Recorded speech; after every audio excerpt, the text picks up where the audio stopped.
La ville de Ouagadougou, depuis plus d'un an, compte 12 arrondissements et 55 secteurs. Un nouveau découpage pour une meilleure gestion de ces entités. Mais comment les Ouagalais se retrouvent-ils dans cette nouvelle cartographie de la capitale? Nous vous proposerons un dossier sur le sujet. Et puis la diaspora burkinabé de Côte d'Ivoire excelle dans l'agriculture. Zoom sur un producteur modèle dans notre journal. Permettre aux sourds et malentendants d'avoir accès à l'actualité nationale et internationale. La télévision du Burkina a intégré le langage des signes dans son édition de la mi-journée. Nous aurons dans ce journal le retour de cette initiative. C'est le menu du grand journal de ce dimanche sur la télévision du Burkina. Bienvenue à tous et merci à vous de nous suivre. Nous ouvrons ce journal avec le communiqué du procureur du Faso sur les incidents de la nuit du 30 août dernier à Ouagadougou. Des tirs ont fait vivre des instants de frayeur aux populations des quartiers riverains de Ouaga 2000 et les rumeurs s'en ont allé bon train. Nous écoutons ce communiqué du procureur du Faso sur les faits exacts. Le parquet du procureur du Faso du tribunal de grande instance de Ouagadougou porte donc à la connaissance du public qu'un ex-militaire du nom de Tuina Romial a trouvé la mort au cours d'un échange de tirs entre une patrouille militaire et lui, dans la nuit donc du 30 août 2013. Le sieur Tuina Romial, portant irrégulièrement une tenue militaire, avait tenté de tromper la vigilance d'une sentinelle et s'était attaqué à un poste de garde du camp Nabakom II du régiment de sécurité présidentielle. Face à la réaction des éléments de garde, il a pris la fuite. Une courte poursuite s'est alors engagée et il a opposé une résistance si bien que suite aux échanges de coups de feu, des balles l'ont atteint mortellement. Il vous souviendra que M. Tuina Romial est cet ex-militaire radié des forces armées nationales pour avoir tiré sur le gérant d'un bar dans la nuit du 20 au 21 février 2012 à Ouagadougou. Il a été interpellé le 1er mars 2012.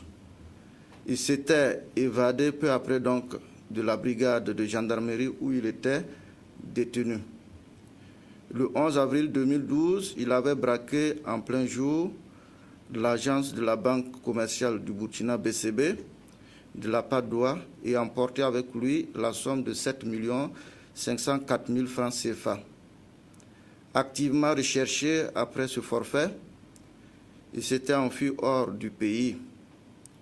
Le procureur du Faso avait requis l'ouverture d'une information judiciaire et le juge d'instruction en charge donc du dossier a décerné contre lui un mandat d'arrêt le 24 mai 2012. Dans les documents découverts sur lui, il a été retrouvé un billet de sortie de la prison délivré par l'administration pénitentiaire d'un pays voisin. Le procureur du Faso a été saisi donc du dossier et l'affaire suit donc son cours. Voilà, autre point de l'actualité. Les élus nationaux étaient à travers le pays toute cette semaine et cela au nom du contrôle de l'action gouvernementale. Si les parlementaires se sont rendus sur le terrain, c'est pour avoir des informations nécessaires à l'exercice de leur mandat. Les députés membres de la Commission du développement économique et de l'environnement, eux, se sont intéressés au chantier de la route Sabou-Koudougou-Réau-Didir. Le reportage de Kwame Bama, Oumarou Mwenyenga et Sylvain Vebamba. Sous une pluie battante, les députés se sont entretenus avec les constructeurs et les populations avant d'entamer la visite du chantier routier Sabou-Koudougou-Didir. Longue de 80,25 km avec un délai de travaux de 20 mois, cette route est entièrement financée par le Millennium Challenge Corporation des États-Unis d'Amérique d'un montant d'environ 21 milliards de francs CFA. l'inquiétude des populations et des parlementaires et leur sensibilité sont d'autant de facteurs, ils viennent de le voir, qui sont déjà intégrés dans ce projet plus qu'aucun autre au Burkina Faso. Étape par étape, les parlementaires ont visité les travaux et ont souligné la nécessité de tenir compte des mesures environnementales, sociales en relation avec les objectifs de sécurité et de durabilité des routes. Nous avons pu nous entretenir également avec les différents acteurs sur le terrain et nous nous sommes rendus compte que toutes les précautions sont prises pour que des travaux de qualité soient livrés dans les délais requis. En ce qui concerne la qualité, elle est bien, les résultats sont très bien exécutés et les travaux augurent en tout cas une bonne finition. Selon l'ingénieur conseil, l'avancement physique réel des travaux est de 35,52% avec un retard enregistré de 5,12%. Comment alors rattraper ce retard? On essaie de travailler pendant la saison des pluies. Mais après la saison des pluies, on va mettre bouchée double pour rattraper tout le retard. Oui, tous les travaux qui sont réceptionnés, ils passent selon les règles de l'art et conformément à notre contrat et aux spécifications de notre marché. Donc la mission de contrôle a pour sa mission de contrôler tous les travaux qui font partie de ce contrat. Ce qui nous a rassurés, c'est quand même une équipe du MCA et des ingénieurs tunisiens qui sont assez, je dirais, professionnels. Nous dirons qu'on a plus d'assurance par cela. Avec l'engagement ferme des constructeurs de conduire à terme la construction et le bitumage de la route Sabou-Koudgou-Didir d'ici le 7 juin 2014, les députés ont poursuivi leur mission le vendredi 30 août sur l'axe routier Koudgou-Dédougou. Nous ouvrons la fenêtre agriculture de notre journal avec la situation de la campagne agricole à l'Est. Le climat général affiche une sérénité avec en bonus des exploitations de producteurs modèles qui font cas d'école, respect de paquets technologiques, utilisation de semences améliorées. Les responsables de l'agriculture burkinabé sont rassurés. Constat Nyarkiteda. Nadiagou dans la Compiègne. Ici se révèle un producteur modèle. Talardia Tombiano exploite à lui seul une superficie de 29 hectares pour 3 spéculations, le maïs, le sorgho et le coton. C'est une production faite suivant les règles de l'art. Son secret demeure et reste l'écoute attentive des techniciens. Lui, son secret ici, il suit les conseils des techniciens qu'ils viennent ici mettre en pratique. À l'issue de ça, il fait aussi les semis en ligne. Les semis en ligne lui permettent de faire beaucoup de rendement. Ce producteur vraiment mérite notre admiration.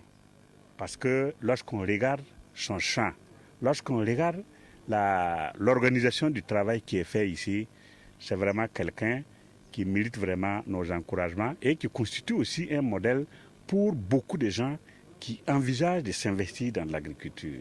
À Kouaré, dans la commune de Farangourma, Mahaman Jungrane est allé visiter la station de l'INERA et le site de production de semences de base. Plusieurs spéculations sont produites, le sésame, le maïs, le niébé et le sorgho, pour servir les producteurs des régions de l'Est et du Centre-Est. À l'Est du Burkina, 970 bas-fonds y sont aménagés, dont celui de 30 hectares à Tibga, dans le Gourma pour 197 producteurs, dont 131 femmes. Nous sommes contents de la visite des autorités aujourd'hui dans notre plaine risicole. Seulement, nous n'avons pas d'espace aménagé pour les cultures de contre-saison. Nous demandons à ce qu'on nous aide avec des aménagements pour nous permettre de cultiver en saison des pluies comme en saison sèche. L'état végétatif des cultures à l'est du Burkina ainsi que la pluviométrie varient d'une province à une autre. Mais dans l'ensemble, les techniciens gardent espoir. Le stade dominant au stade actuel, c'est vraiment la floraison et l'épiaison d'ailleurs dans certaines spéculations. Donc, au vu de tout cela, nous restons optimistes. Mais comme on dit, nous sommes toujours tributaires de Dame Nature. Et donc nous gardons les pieds sur terre et nous continuons de prier pour que effectivement nous ayons l'accompagnement de la pluie. Nous avons trouvé vraiment une campagne, à mon avis, normale. En tout cas, les zones que j'ai visitées, vraiment, il n'y a rien à lui dire. On a beaucoup de spéculations qui sont au stade épuisant pour ce qui concerne les céréales, un stade capturation pour ce qui concerne le coton. Et là, vraiment, je pense que à cette date-là, c'est vraiment une allure tout à fait normale. Dans la région de l'Est, les acteurs se sont fixés comme objectif à atteindre pour cette campagne 600 000 tonnes. Ils l'ont réaffirmé au ministre de l'Agriculture et de la Sécurité alimentaire au cours de cette rencontre qui a permis de faire le point à mi-parcours de la campagne et de parler des perspectives pour faire de l'Est du Burkina une région de production par excellence. Rien à dire non plus du monde où on ne s'inquiète pas trop pour la campagne cotonnière. Les premiers semis ont été effectués en mai-juin et la tendance actuelle est à la normale. Les producteurs sont confiants. Si la pluviométrie ne fait pas de caprice, on a toutes les raisons d'être optimistes. Widja Rokia Sanou. Voilà ce à quoi ressemblent les champs de coton que nous avons visités dans la région cotonnière de la boucle de Moumoun. Des plants en plein stade de floraison-capsulaison qui donnent beaucoup d'espoir aux producteurs à cette étape de la campagne. Les variétés semées sont en majorité du coton génétiquement modifié, comme ici à Bondokui dans ce champ de 20 hectares, emblavé en FK95R1. J'ai choisi le CGM parce qu'il ne nécessite pas beaucoup de traitements. 2 traitements suffiront et si tout va bien, j'aurai 45 tonnes de coton. Non loin de là, à Kera, la Moussatamini espère s'en tirer avec 40 tonnes de coton sur une exploitation de 20 hectares. Avec 26 hectares, le Mampi Mana de Dankui atteint également la même quantité. J'ai eu des difficultés au début à cause d'une période de sécheresse. J'ai dû faire des ressemis, c'est pourquoi je ne survalide pas mon champ. Mais si la pluie ne nous trahit pas, je pourrais faire mieux. Les difficultés qui sont connues, elles sont pratiquement les mêmes dans toutes les régions. En fait, c'est les pratiques paysannes. Vous savez que ces derniers temps, nous utilisons beaucoup de la semence transgénique, semence appelée semence OGM, voilà, où il faut seulement 2 traitements à ficite. Mais il se trouve que les producteurs ne font pas souvent le traitement. Ayant appliqué à la lettre les recommandations des techniciens, Yezuma Dakio de Bokui compte à présent sur la générosité du ciel pour profiter pleinement des 35 hectares qu'il a mis en valeur avec sa famille. Sur les 35 hectares, on estime 2 tonnes par hectare. Quoi. Donc 2 tonnes par hectare, ça fait 70 tonnes. Là où on se trouve, on voit que le producteur, c'est un producteur vraiment moderne qui a déjà commencé le premier traitement à ficite. Il lui reste peut-être un deuxième traitement à faire. La pluviométrie est vraiment très bonne cette année, mais cela ne doit pas nous faire oublier que les attaques peuvent être légion. Avec 136 000 hectares emblavés, la région cotonnière de la boucle de Moun compte sur une prévision de 120 000 tonnes de coton. Une prévision en hausse par rapport à la campagne dernière où elle a fait 107 000 tonnes. Nous restons dans cette même dynamique pour ce clin d'œil aux Burkinabés de Côte d'Ivoire dans ce journal. Ils sont nombreux de cette diaspora à exercer dans divers secteurs d'activité dans leur pays d'accueil. Certains ont choisi de s'intéresser à la terre. C'est le cas de El Hadj Madi Ouedraogo à Soubré. Aujourd'hui, il est présenté comme un planteur qui cherche à rentabiliser au mieux ses productions sur de petites superficies de cacaoyers, palmiers et EVA. Découvrons ce planteur modèle avec Roger Kam et Nicolas Zigani. El Hadj Madi Ouedraogo est parmi les Burkinabés arrivés en Côte d'Ivoire au milieu des années 70 pour travailler dans les plantations comme ouvrier agricole. Il a par la suite cherché à voler de ses propres ailes. Après quelques années de travail, il a acquis des plantations de cacaoyers et de palmeraie. J'ai resté à Soubré. Bon, je n'ai pas voulu faire travail des blancs, donc j'ai préféré de faire travail du champ. Donc j'ai commencé à créer les champs de cacao plus les champs de palmiers à huile. C'est ce que j'ai l'idée de faire. Comme tout bon planteur, il s'est attaché les services d'ouvriers agricoles. Après la récolte des cabosses de cacao, Le planteur doit être rigoureux sur le traitement de la fève pour ne pas subir des pertes au moment de la vente. Bon, le cacao, quand tu cueilles ça, tu cabosses et puis vous fermentez une semaine bien séchée.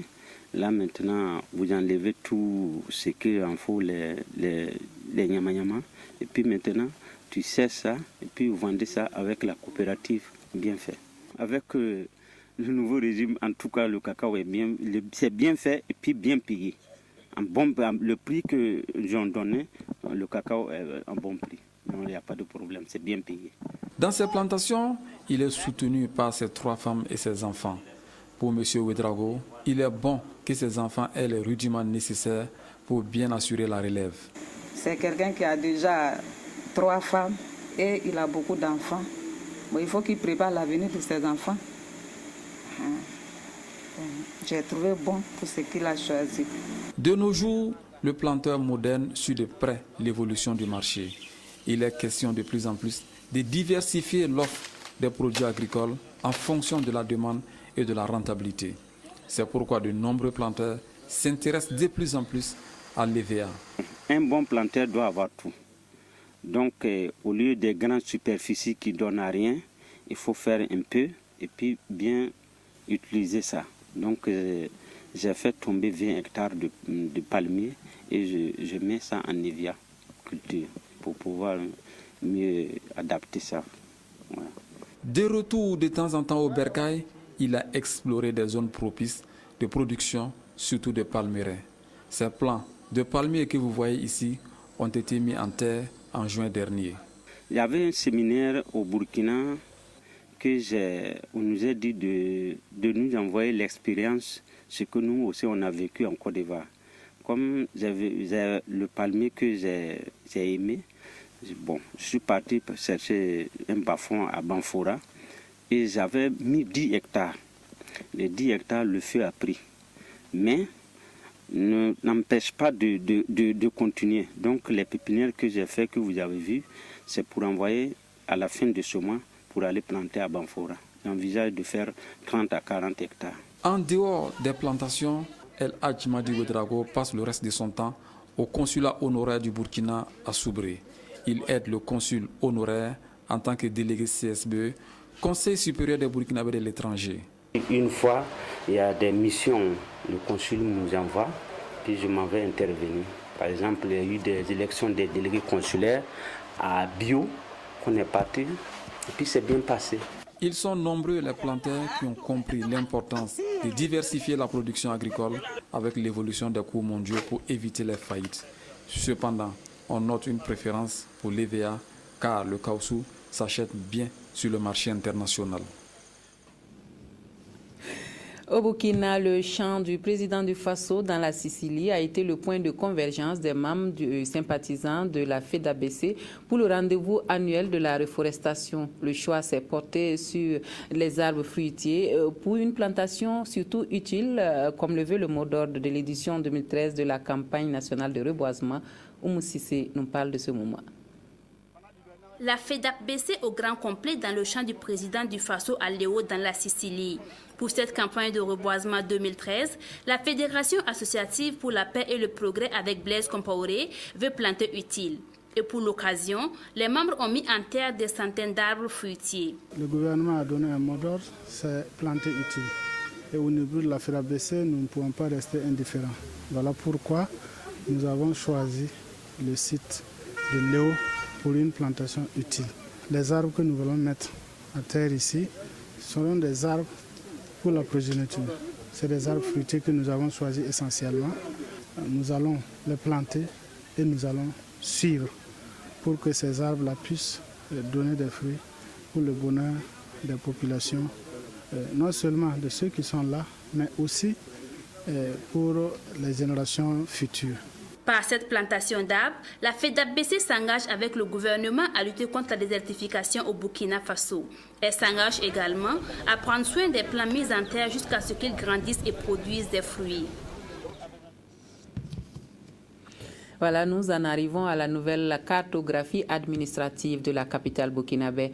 Depuis 2012, la ville de Ouagadougou compte 12 arrondissements et 55 secteurs. Un nouveau découpage qui répond à une meilleure gestion de ces entités. Les maires installés en début d'année fonctionnent tant bien que mal, mais c'est surtout les Ouagalais qui n'arrivent toujours pas à situer leur résidence. La rédaction de la télévision de Burkina a choisi de consacrer une série de dossiers sur chacun des arrondissements. Pour ce dimanche, c'est l'arrondissement numéro 11 qui nous intéresse. C'est avec Jacques Lamissa Tarpaga.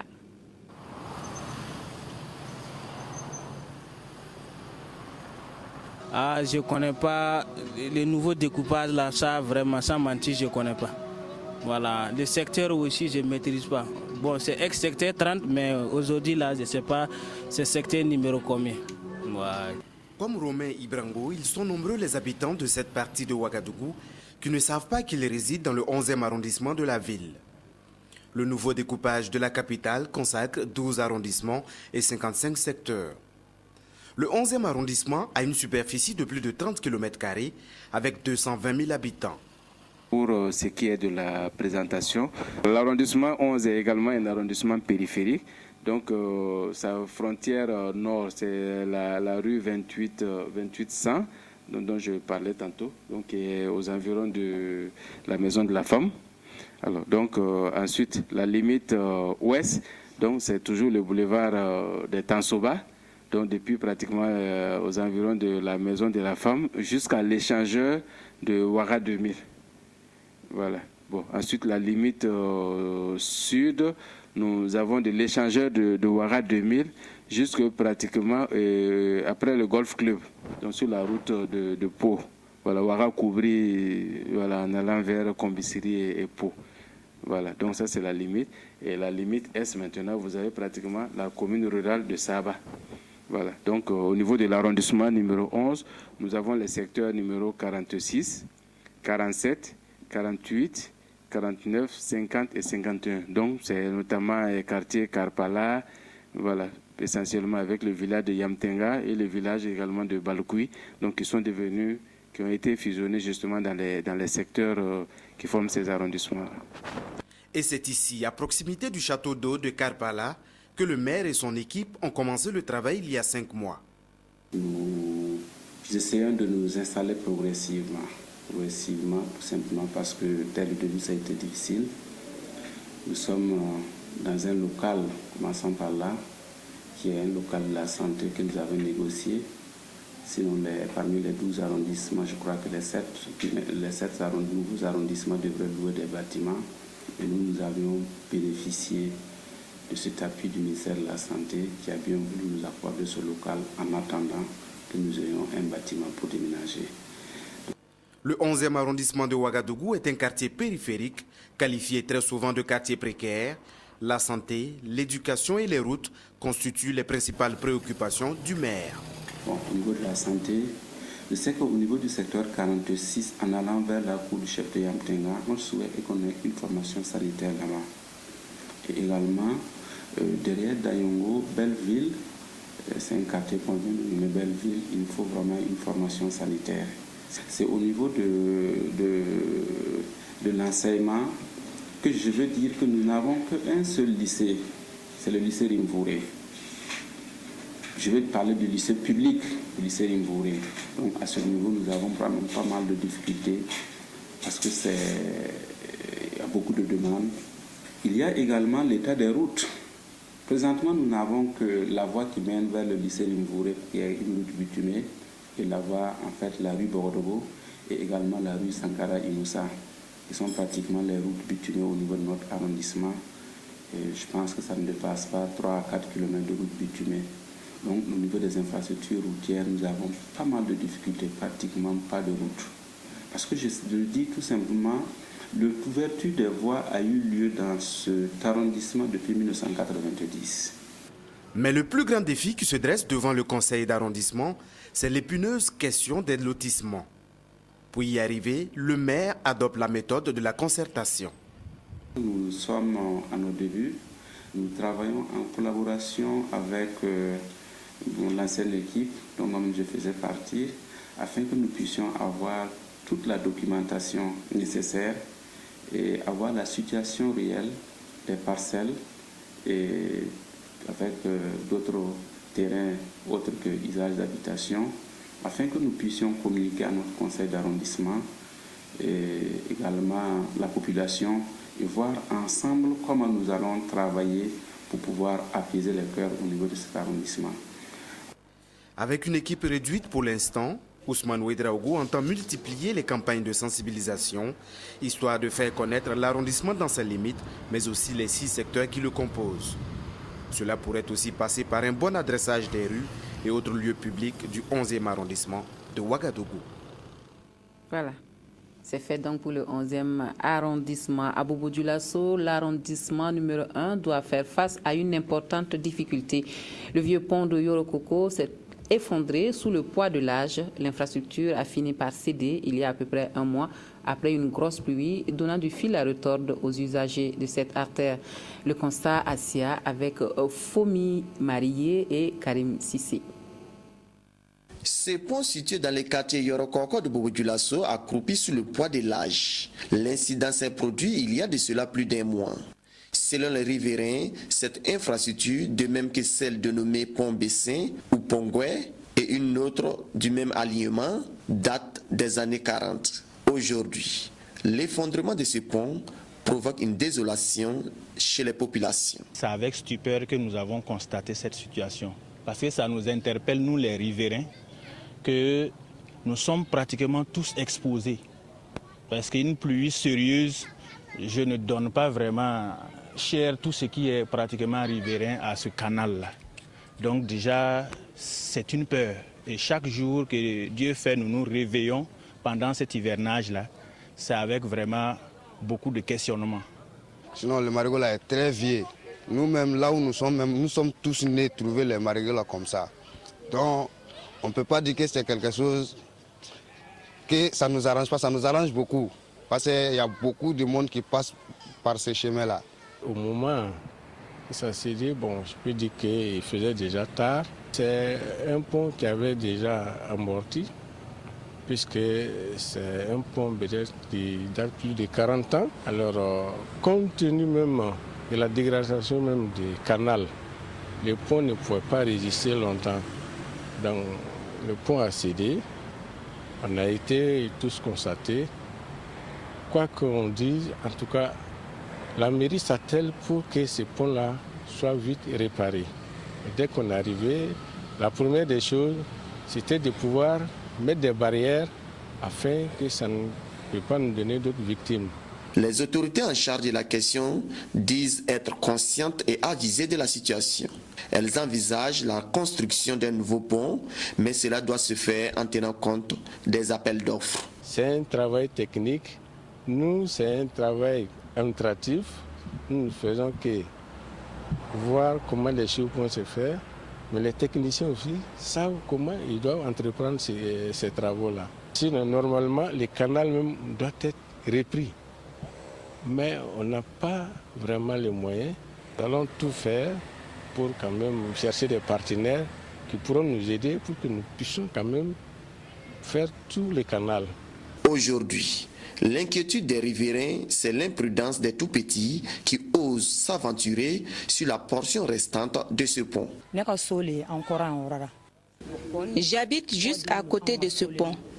Je pense que la dégradation du canal a entraîné l'écroulement des maisons riveraines et aussi de ce pont.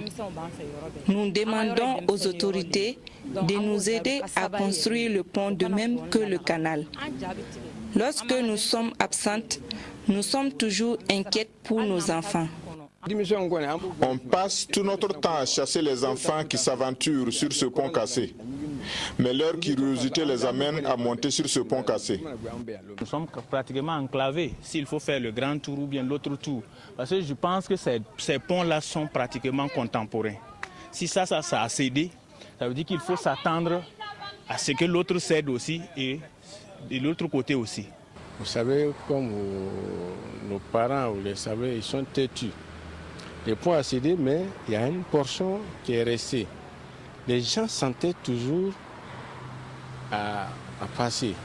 Mais je vais profiter de votre micro au moins pour leur demander de faire vraiment, attention, de laisser les passages. Parce qu'on ne sait pas quand est-ce que ces récents aussi peut s'écrouler.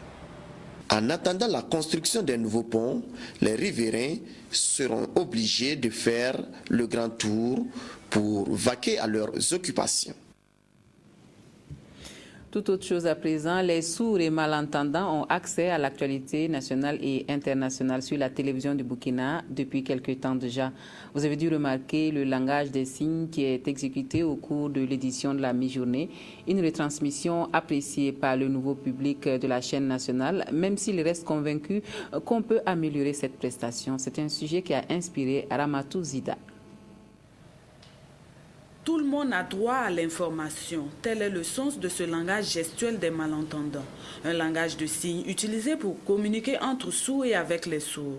La télévision du Burkina s'est donc inscrite dans cette dynamique. Depuis novembre 2012, le journal de la mi-journée est traduit en temps réel dans le langage des sourds. Tous ceux qui sont scolarisés, du CP jusqu'au CM, nous sommes capables de comprendre, parce que c'est ce que nous les apprenons, que nous sommes en train de les relater. L'initiative de la radiodiffusion-télévision du Burkina est très appréciée et les téléspectateurs malentendants ne cessent de croître. Ici, par exemple, dans une des salles du Centre d'éducation et de formation intégrée des sourds et entendants Cefis Benaja, ces personnes atteintes de surdité sont réunies pour suivre le 13h15 du 29 août 2013. Pendant et après l'édition, les commentaires vont bon train. Notre grand frère qui n'a pas pu être là aujourd'hui, qui m'a désigné pour porter la parole. Mais aujourd'hui, on est venu pour planter l'arbre. Ce que j'ai retenu du journal, c'est parlant de la campagne agricole et aussi la construction des infrastructures sur le barrage de Samandéné. Aussi, il y a le président des États-Unis qui a participé à la marche des 50 ans. Avec la RTB, nous avons les informations de chez nous et aussi des pays voisins et même à l'international. Et nous leur disons merci et ça permet à nos enfants, nous qui sommes sourds, à nos enfants de profiter, connaître aussi le langage et pouvoir en tout cas s'exprimer avec nous. Et si je prends un exemple, les mutineries de 2011, nous n'avons pas eu ces informations. Et beaucoup de mes camarades n'ont pas su qu'il y avait un couvre-feu. Et beaucoup ont eu vraiment beaucoup de mal avec ces personnes. La première édition du journal est désormais un rendez-vous attendu par ce public de sourds et de malentendants. Et pour accroître l'intérêt des bénéficiaires, des efforts se doivent encore d'être consentis. Nous sommes satisfaits de l'interprétation à la RTB. Mais ce que nous voulons demander, c'est que quand ils vont commencer la présentation, nous voyons que les noms qui sortent sur l'écran cachent notre interprète et que nous ne pouvons plus, en tout cas, savoir ce qu'il est en train de dire. Si vous pouviez changer au moins l'emplacement de la personne, en tout cas, ça sera bien pour nous. En commençant par le journal de 13h, c'est déjà une très bonne initiative.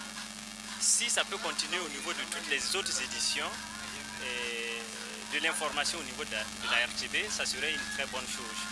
Et pourquoi pas d'autres éditions et d'autres émissions également qui peuvent passer donc au niveau de la RTB. Quant à la fiabilité des traductions des informations, la responsable du Cefis Benaja rassure. Au Burkina ici et dans la sous-région, je pense que c'est le même langage que nous utilisons. Nous utilisons tous l'ASL, donc je pense que même s'il y a des petites variantes comme quand il y a un regroupement, il y a des petites choses qu'on crée pour mieux se comprendre, je pense que ce qui est fondamental reste la même chose. Nous avons un dictionnaire pour appuyer, pour rappeler, En plus de ce dictionnaire, le centre dispose également d'un logiciel, un programme informatique qui vise à faciliter l'apprentissage et surtout à pérenniser le langage des signes. Ces signes serviraient aussi à la rééducation du langage et de l'audition. Herman Savadogo confie qu'ils lui ont permis de retrouver l'usage de la parole, lui qui est atteint de troubles d'audition mais aussi du langage des suites de la méningite. Je suis diversifié depuis en 2011. Et avec les directrices générales, j'ai appris à faire les langues des signes. Plus tard, j'ai appris à lire, à écrire, à compter. J'avais un peu du trouble de langage. Plus tard, en avançant avec l'édition, c'était le bac. La traduction de l'édition du 13h15 de la RTB Télévision dans le langage des sourds, faut-il le rappeler, est l'aboutissement d'un long plaidoyer conjoint du CEFIS et du ministère de l'Action sociale et de la Solidarité nationale auprès de l'État burkinabé. Le plaidoyer dure maintenant depuis plus de 20 ans et concerne pratiquement tous les secteurs d'activité. L'objectif est de pouvoir intégrer ces personnes handicapées dans la vie socio-professionnelle, d'autant plus que leur formation est orientée, entre autres, vers la technique industrielle, l'hôtellerie, l'architecture et la comptabilité. Les acteurs de l'enseignement secondaire du Burkina Faso réunis à Ouagadougou ont passé en revue les questions de gouvernance orientées sur la qualité de l'enseignement. La 5e conférence annuelle de l'enseignement secondaire sur le rôle des acteurs pour une éducation de qualité à Ouagadougou s'est achevée hier avec des recommandations à la clé. Estelle Judith Assoba. Cette conférence annuelle de l'enseignement secondaire qui s'achève a réuni des professionnels de l'éducation, des parents d'élèves et des partenaires techniques et financiers.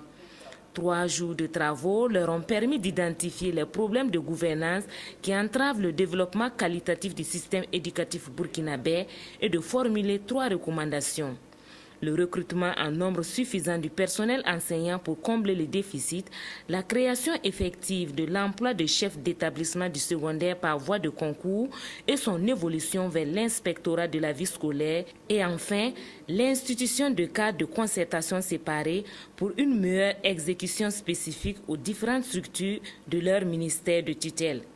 Satisfaction du ministre des enseignements secondaires et supérieurs pour le travail abattu qui s'engage à donner une suite favorable aux résultats des travaux. Je pense d'ailleurs à la création des emplois en fait de chefs d'établissement et par concours, en tout cas, les gens vont y accéder, ce qui va nous permettre de proposer au gouvernement une revalorisation effectivement de cette fonction pour permettre à ce que les chefs d'établissement s'impliquent beaucoup plus dans la gestion, dans la gouvernance même, en tout cas de la gestion administrative de leur établissement.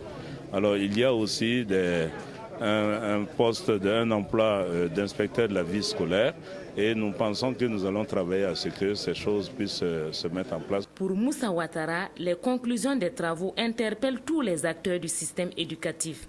C'est pourquoi il les invite à se les approprier et à les mettre en œuvre au cours de la prochaine rentrée scolaire. Une action qui contribuera à l'amélioration du système éducatif burkinabé. Le lycée Philippe Zenda Kaboré remporte le prix du président du Faso de la première édition de la Journée nationale de l'excellence scolaire initiée par le ministère des enseignements secondaires et supérieurs. Le prix du meilleur élève au BPC est allé à Aubin Birba du collège de Toussiana avec une moyenne de 18,27. Les meilleurs élèves de l'année sont au nombre de 72. Des détails avec Ismaël Diloma Sirima et Ramatouzida. Le lycée Philippe Zenda Kaboré décroche le prix du président du Faso à cette première édition de la Journée nationale d'excellence scolaire. Un trophée qui revient à l'établissement classé premier au plan national. Au nombre de 72, les premiers au bac et au BPC par région et au plan national ont vu leurs efforts récompensés. En plus des prix officiels, des primes d'encouragement ont été décernées aux meilleures filles. C'est la joie, mais c'est surtout aussi pour demander à tous les enseignants de se reconnaître dans ce prix, à tous les travailleurs administratifs, à tous les élèves, de savoir que c'est le fruit de leurs efforts et que de persévérer malgré les difficultés que nous rencontrons au cours. Je suis tout simplement très ému et cette récompense-là me voit droit au cœur et je profite de l'occasion pour remercier tous ceux qui m'ont encouragé, mes parents, mes amis, mes éducateurs et réitérer aussi cette demande de soutien-là parce qu'on en a toujours besoin. Un ordinateur portable, un compte d'épargne et des enveloppes d'une valeur de 25 à 75 000 francs CFA constituent les prix de ses meilleurs élèves. La cérémonie a également servi de cadre pour reconnaître le mérite des représentants du Burkina aux Olympiades panafricaines de mathématiques. Nous avons vraiment eu des moyennes extrêmement brillantes. Et bon, certainement, s'il n'y avait pas eu beaucoup de perturbations que nous avons connues en cours de l'année, je suis presque sûr qu'au baccalauréat, on risquait d'avoir quelqu'un qui va avoir du 19 sur 20. Cette première édition de la Journée nationale d'excellence scolaire vient remplacer les Olympiades des enseignements secondaires. Rendez-vous est pris en 2014 pour la deuxième édition et les compétitions sont ouvertes dès la rentrée prochaine. Et comme autre cadeau à ces lauréats, une visite sur le site touristique de Lango, une occasion de découvrir et d'apprécier le génie des artistes venus des 4 coins du monde, enrichir le patrimoine culturel de Burkina Faso par leurs œuvres. Le musée à ciel ouvert a ému plus d'un parmi les jeunes visiteurs. Ismaël Diloma Sirima, Jacques Lamissa Tarpaga.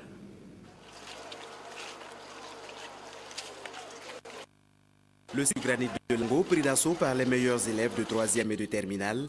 Au nombre de 73, ces cracks sont venus des 13 régions du Burkina. Ils ont admiré les différents chefs-d'œuvre qui sont exposés ici et chacun en a eu pour sa sensibilité. Nous voyons ici l'œuvre de l'artiste Vassili Tataski qui a essayé de représenter l'œuvre d'une femme et un homme avec un poids sur la tête.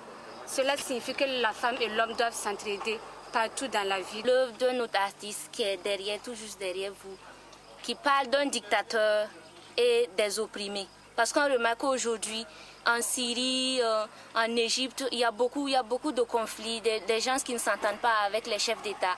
Bon, je pense que c'est vraiment un artiste parce qu'il a représenté ce qui se passe réellement dans notre vie d'aujourd'hui. Cette visite qui vient en prélude à la cérémonie de remise des prix aux lauréats au cours de la Journée nationale de l'excellence a été initiée par le ministère des enseignements secondaires et supérieurs. Ce qui nous a motivés à venir avec les lauréats de cette Journée nationale de l'excellence scolaire 2013, c'est surtout pour les faire découvrir ce site quand même touristique qui est d'une grande importance pour notre pays, qui est reconnu à travers le monde et qui regorge en tout cas d'ouvrages de qualité sur le plan artistique. En plus du site de Lango, ces élèves iront visiter le musée national et quelques endroits attrayants de la ville de Ouagadougou. L'art plastique qui pourrait être enseigné à l'Institut national de formation artistique et culturelle les années à venir. L'INAFAC est dans la dynamique de renforcement de ses capacités d'accueil et de variation de ses modules de formation pour mieux répondre à la demande de plus en plus forte. Une nécessité absolue pour cette structure qui est l'une des références en matière de formation artistique au Burkina Faso. L'idée a été avancée par les responsables de la culture à la clôture de l'année artistique de la structure. Amadou Marcelto, Ramatou Zida. Nous sommes ici à l'INAFAC, l'Institut national de formation artistique et culturelle. Et comme chaque année pendant les vacances artistiques, l'Institut initie les jeunes à la musique, à la danse et à l'art plastique. Dans la promotion de la culture, cette école forme aussi des professionnels de la musique en 3 ans. On a tendance à penser que la musique c'est quelque chose, ou les arts de manière générale, c'est quelque chose d'inné, mais aujourd'hui c'est aussi de la science. Il faut savoir lire une gamme, il faut pouvoir s'insérer dans un groupe et nous avons surtout comme souci de former des instrumentistes. Parce qu'aujourd'hui, avec les nouvelles technologies, vous pouvez rentrer dans un studio avec un ordinateur, faire une programmation. Ça ne fera pas de vous des musiciens. Ça fera de vous peut-être des techniciens supérieurs de studio, mais pas des musiciens. Nous avons besoin d'instrumentistes parce que ce sont eux qui forment les groupes artistiques, ce sont eux qui forment les orchestres, ce sont eux qui peuvent accompagner les artistes en live. Et quand on est artiste, on doit jouer en live. 70 jeunes ont participé à cette édition de vacances artistiques Ouaga 2013. Ils ont ainsi pu acquérir un savoir-faire dans les domaines de la danse moderne et traditionnelle, du dessin, de la peinture, du piano et de la batterie. Si vous avez les conditions, vous avez le BPC, vous vous inscrivez donc à l'INAFAC et vous vous engagez à suivre les cours Donc de 7h à midi et de 15h à 17h. C'est comme l'école normale, c'est une école professionnelle si vous voulez.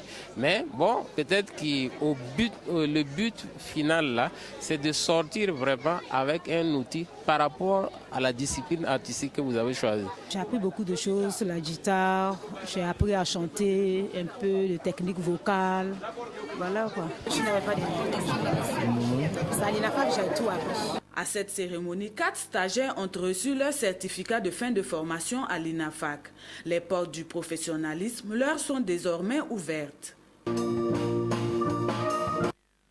Ils étaient 3000 jeunes chrétiens du Niger et de tout le Burkina à s'être donné rendez-vous au pays des hommes intègres pour un moment de communion et de fraternité religieuse.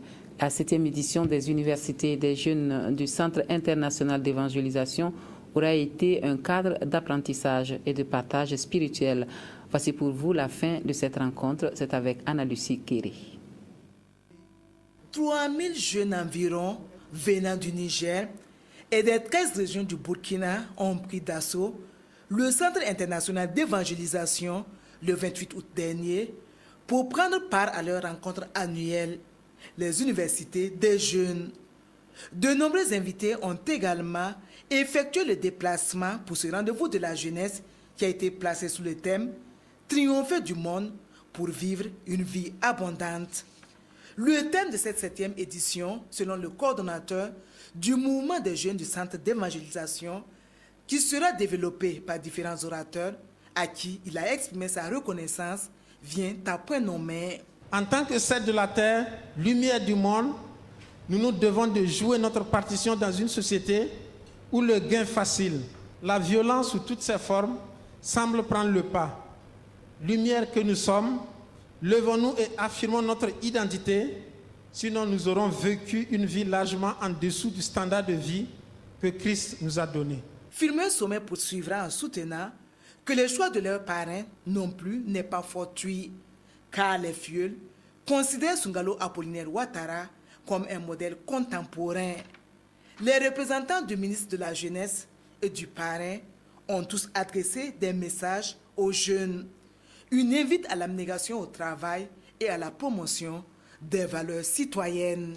Tout homme est inachevé, incomplet, et chaque citoyen est un chemin d'accomplissement et de plénitude pour chaque membre de sa cité.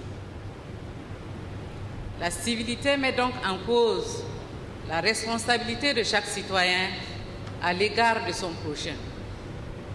Elle constitue en un mot l'ensemble des vertus indispensables à la vie en société et est le fondement même du climat de respect, de générosité et de calme dans la cité. Des enseignements bibliques, des ateliers et des panels étaient au programme de ces universités des jeunes. À travers ce cadre, le Centre international d'évangélisation offre l'opportunité aux jeunes, durant le temps des vacances, de se former spirituellement afin de servir leur génération et de vivre en harmonie avec Dieu. L'association Jeunesse musulmane pour le développement, elle a offert une opportunité aux plus petits pour ses vacances, durant ses vacances, donc pour apprendre la lecture du Coran et les bons comportements envers les parents. Voici donc une colonie de vacances autour de la parole d'Allah qui a mis la protection de l'éducation de l'enfant au centre de tous les intérêts. Mission accomplie, les 400 colons sortent grandis et enrichis de cette aventure spirituelle. Ils ont donné la preuve à leurs parents. Moussaki Maimouna Traoré. Récitation du Saint-Coran, poésie, bénédiction sont entre autres les faits marquants de la clôture de la colonie islamique de vacances. Au nombre de 468, ces élèves venus des écoles coraniques du Burkina Faso ont eu 2 semaines pour apprendre la parole d'Allah. J'ai appris beaucoup de choses que je ne savais pas dans la religion islamique. Bon, le matin quand on se lève très tôt, après la prière de Fajr, on se lave, on s'habille, on attend le petit déjeuner, appelé le petit déjeuner. Il y a cours de 10h, de 8h jusqu'à midi. J'invite mes amis à l'école à venir, de classe, et les amis du quartier aussi à venir. Parce que la colonie, ça permet d'apprendre l'islam, apprendre comment était le prophète, beaucoup de choses, à connaître Allah, à aimer Allah et à le respecter. Cette rencontre des élèves des établissements islamiques du Burkina Faso est placée sous le thème « Islam et droits des enfants, la bonne éducation et la bonne protection de l'enfant ». Elle est organisée par l'association Jeunesse musulmane pour le développement solidaire, accompagnée par le mouvement sunnite du Burkina. Vous savez que dans les écoles classiques, on n'a pas l'enseignement religieux à l'école.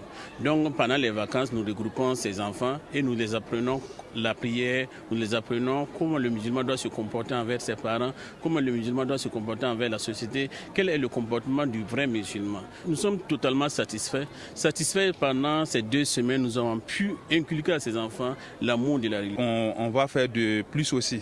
Et nous aussi, nous les demandons aussi vraiment de se former pour qu'à l'avenir, ces colonies soient bien, soient mieux que celles-ci-là en fait. La 6e édition de la colonie islamique de vacances a regroupé les enfants de 8 à 15 ans.